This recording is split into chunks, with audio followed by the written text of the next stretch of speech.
Welcome to another episode of the Country Name Stories. I'm your host, Henri Nkuepo, and today we're traveling to one of the most historically significant regions in the world, Iraq.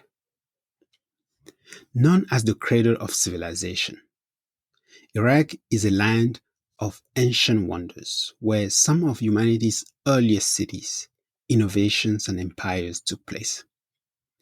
But before the country became Iraq, the land was called Mesopotamia.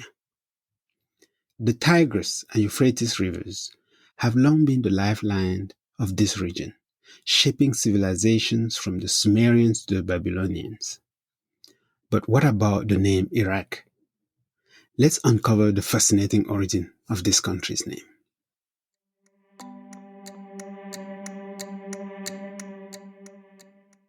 Before it was called Iraq, the region was known as Mesopotamia, a name given by the ancient Greeks. The word itself comes from Greek meso, meaning middle, and potamus, meaning river. Together, land between the rivers. Mesopotamia is often called the cradle of civilization because it was home to some of history's greatest early cities, such as Babylon, Nineveh, and Eridu. This was where humans first developed writing, built towering ziggurats, and created advanced societies. One of the most famous cities was Babylon, located in southern Mesopotamia. This city became a center of learning, culture, and power, with rulers like Hammurabi, who created one of the first non-legal codes, and Nebuchadnezzar II, who built the legendary Hanging Gardens. Mesopotamia's name perfectly describes its geography, but over time, as language and rulers changed, a new name emerged, Iraq.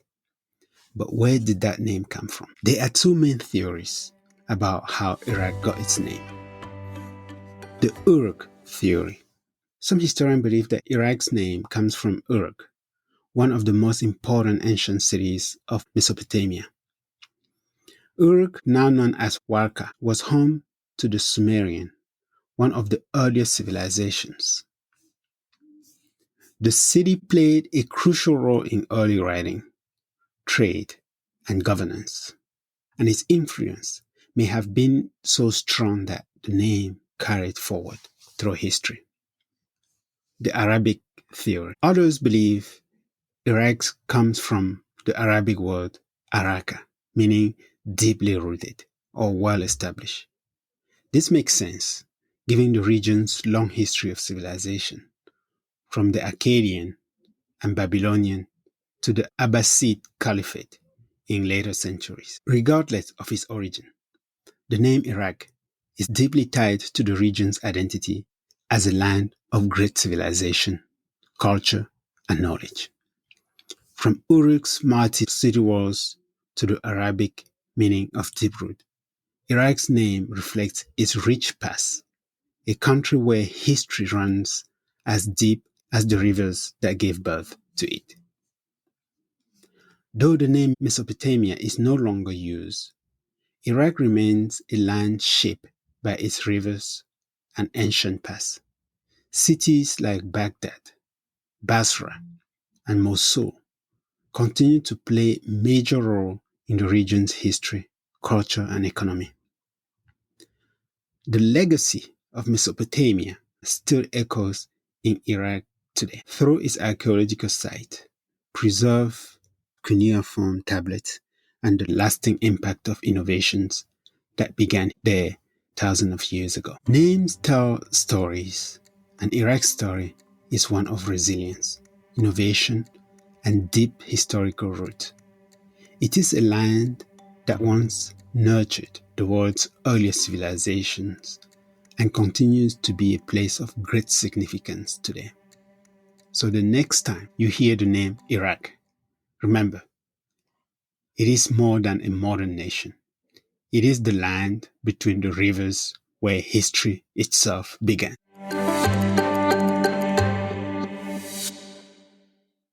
Now, let's explore the fascinating connection between Guantánamo in the Caribbean and Iraq. Though thousands of miles apart, these two places share striking similarities. Located in the eastern region of Cuba, Guantánamo, best known today for the bay and naval base, has indigenous origins. The name comes from the Taino language spoken by the native people of the Caribbean. The Taino referred to the area as Guantánamo, meaning land between the rivers. This also makes perfect sense, as the area is surrounded by rivers that sustain its fertile land. Even before Spanish explorers arrived, the rivers of Guantánamo were central to the lives of the indigenous people who fish, farm, and built their communities along their banks. When the Spanish arrived in the 16th century, they kept many indigenous place names, and Guantánamo remained an important location. Over time, the city grew just north of Guantánamo Bay, a strategic harbor on the Caribbean Sea. Despite being on the opposite side of the world, both Guantánamo and Iraq remind us of how geography influences history. Rivers are life-giving forces, shaping civilizations, cultures, and even the name of the lands they nourish. From the Taino people of the Caribbean to the Sumerian of Mesopotamia, human history has always been deeply connected to the waterways that sustains us. Thank you for joining me on this journey into the story behind Iraq's name. If you enjoyed this episode, don't forget to subscribe and share it with friends who love history, geography, and culture. And if you're curious to explore more country name stories, check out the Country Name Game. It's a fun and educational way to discover the fascinating meanings behind country names and challenge yourself with trivia and riddles. Please visit www.countrynamegame.com to learn more. See you next time.